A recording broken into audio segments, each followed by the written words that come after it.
Everybody wants some blast of magic, magic, magic, magic, magic, magic. Look up the magic in me. It's Wednesday here at Bob's Magic Emporium. You know what that means? It's time for the all-new Magician 101, the show for all magicians. We're going to jump right into the questions this week. Remember to post your questions down below for next week. I'll give them an answer. The Magician PR has the first question. Can you show us the Vanishing Bandana? Question mark, question mark, question mark, question mark. Not how to do it, just performance. Okay, not in this video, unfortunately, because this the trick is about a 5-minute trick, so it drags on. Well, not drags on, but it goes on for a while. So, I don't have time in this video to do it. What I am going to do, though, is refer you to day number 37 of the 365-day Magic Challenge, and that is the day I did the Vanishing Bandana performance. So all you have to do is in the search box, if you click my name down below this video, and you find the little magnifying glass on my channel, punch in day 37, it comes right up just like that, like magic. Huh. All right, Perry has the next question. This question is from Perry, not going to pronounce your name.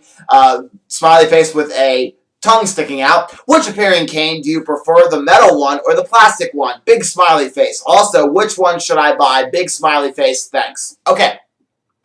I don't use appearing canes in any of my shows because I've never found a use for them in my show. I'm not the kind of magician that makes like appearing canes appear. Some do. Some also use vanishing canes as well. Ones where you have a big cane that goes fook and it turns into like a streamer or something, a multicolored streamer.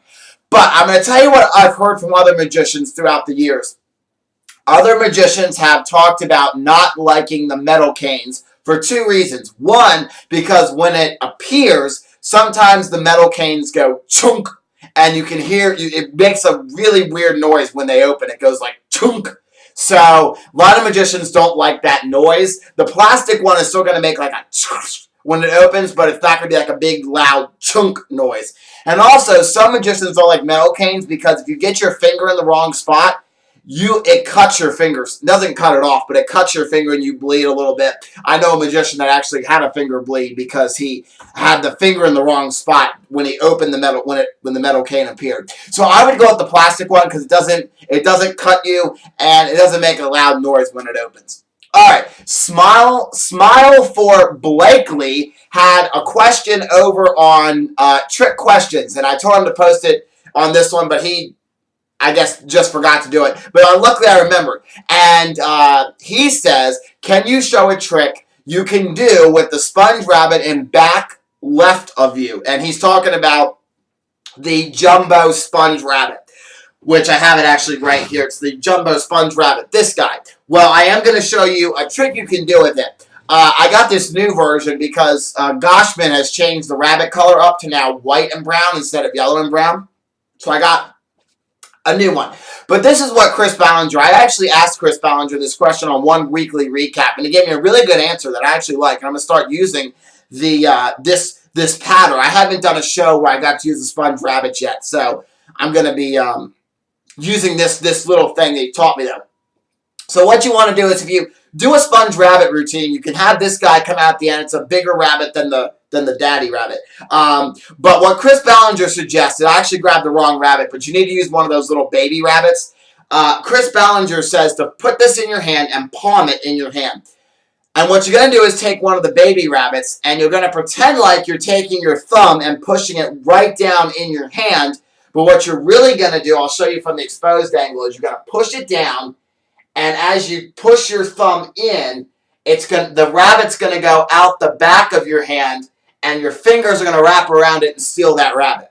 So when you see it from the front, it's push in, boom, and then grab it and take it away. Now, that's not as good as I want to do it, but anyways, you kind of get the gist of the whole thing where you push it in, but it comes out the back of your hand, and then all you do is you just kind of steal that away as you take that out. So it's push in and steal it away. Now, at this point, he'll put the rabbit in his pocket. He's got this one palmed. Now, he uses one of the baby rabbits. And as he does this action of the bigger motion covering the smaller motion, which is the bigger motion of turning. Chris Ballinger also talks about turning the hand a little bit. So, like, you have it like this. You start pushing it in, and as you push it, you turn it away to cover the smaller action. So people think you have the baby rabbit in your hand, and Chris Ballinger's patter is you want to make sure that you cherish these moments as much as you can, because before you know it, they grow up so fast. And boom, you've got a larger rabbit in your hand. And when Chris Ballinger answered that question on the weekly recap over on Magic Geek, I was kind of like, you know what? I like that. I'm going to start using this pattern. So remember, it's just this is in your hand. You start off by doing this like you're going to expose it, but then you turn, pull this away, put it in your pocket. Cherish these moments because they grow up so fast. Boom. So I think I'll leave that rabbit sitting right there.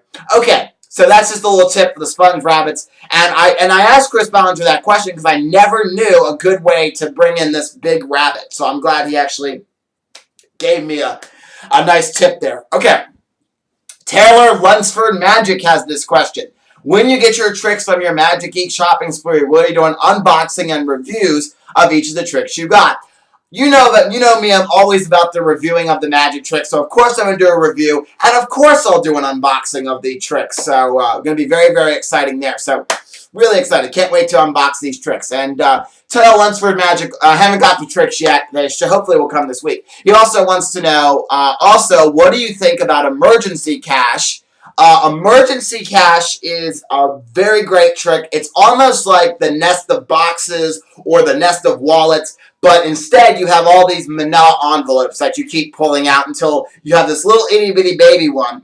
And let me go through the whole trick first. What it is, Emergency Cash is where you have some kind of money folded up, you paper clip it, and you wave this, you talk about this thing you keep in your pocket. It says emergency cash on it. That's how I know it's my emergency cash in case something goes wrong. You wave it over the dollar bill or whatever money you're using. It vanishes. And then you keep opening up these envelopes until you get to a little itty-bitty baby one. And inside of the itty-bitty baby one is the dollar bill or whatever money they gave you. The dollar can be signed or not, whatever. It's a great trick because it's a nest of boxes, but you can do it small.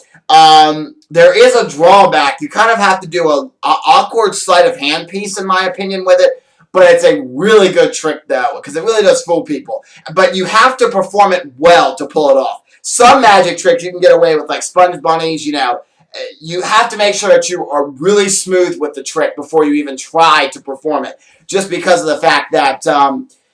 if you don't, you're going to flash the secret, and that's not going to be cool. So, but it is a really great trick, and it really does fool people. So it's really cool. You just can't lose any of the envelopes. You can't lose one of the envelopes, because if you do, you can't do the trick. And he also wants to know, what do you think about the Vanishing by Shin Lim? All right, the Vanishing is an ability to vanish an item and then have it appear somewhere else. I mean, Shin Lim puts out a lot of really cool stuff. I don't use the trick in my show. I don't even have the trick. But from the trailer, it looks it looks really cool. And if you do a lot of vanishing stuff and then reappearing in other places, it's a really good trick. It looks like a really good one. So I recommend it, but normally, I don't know because I don't have the trick, but I do think it looks cool from the demo.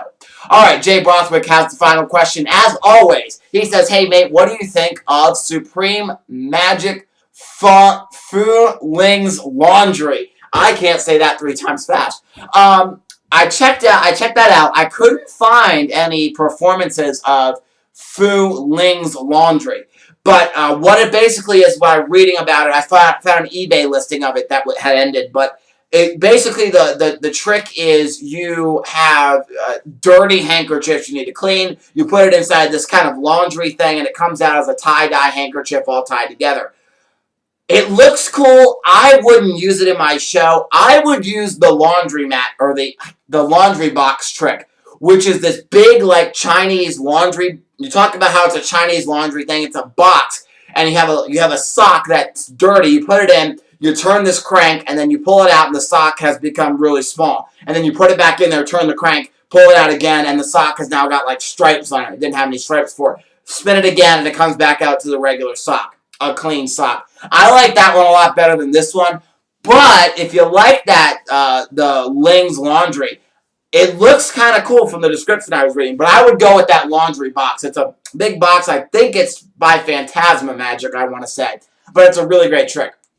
And Jay Brothwick also wants to know about the Torn and Restored, that's what the TNR project, which is the Torn and Restored project. Basically, the Torn and Restored project is a bunch of Torn and Restored card tricks you can do. I really couldn't find very many tricks for this. I searched the TNR project on Google and I could not find anything about it. So I'm not really sure what it is. All I found was a Magic Cafe posting about it. But it really didn't have very much information. So I'm not really sure what it is. I don't really know. But I think it's a lot of Torn and Restored card tricks. Probably a DVD or a book with Torn and Restored card tricks. And Jay Broflick wants to know about the Marvelous Nut Dropper.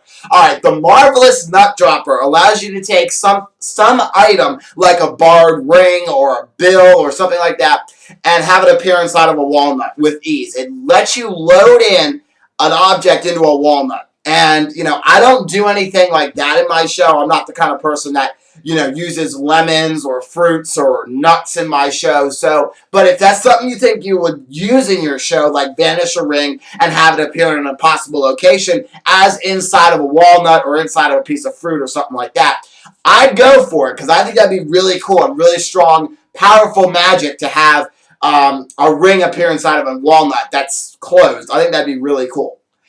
And he also wants to know about Rare Supreme Magic Effect. I could not find the Rare Supreme Magic Effect. All the questions you're asking about, Jay, I couldn't find any information about them. But anyways, I don't know if the Rare Supreme Magic Effect is the whole company overall or if one of the tricks they put out is called Rare. I don't know.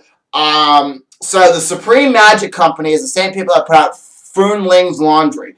And it looks like a really good company from the stuff I've seen. I couldn't find a website for them. So, Jay, I'm sorry I don't have very much information for you about some of the questions you asked this week. But I think the company looks cool. I know they put out a lot of tricks. If there's a trick you're really asking about, if Rare is one of the tricks, please elaborate a little bit more, Jay. Or give me a link to where I can find like a performance or a product page about it so I know. Because I couldn't find anything. But if you're asking about the company itself, Supreme Magic, I can answer more. I can try to find more questions in detail about some of their products if you want to know about a specific product. All right, that's going to do it for this week's Magician 101. Thank you guys so much for watching. I really love answering your questions each week. Post your questions down below for next week. I'll answer them, and I'll see you next Wednesday for an all-new Magician 101.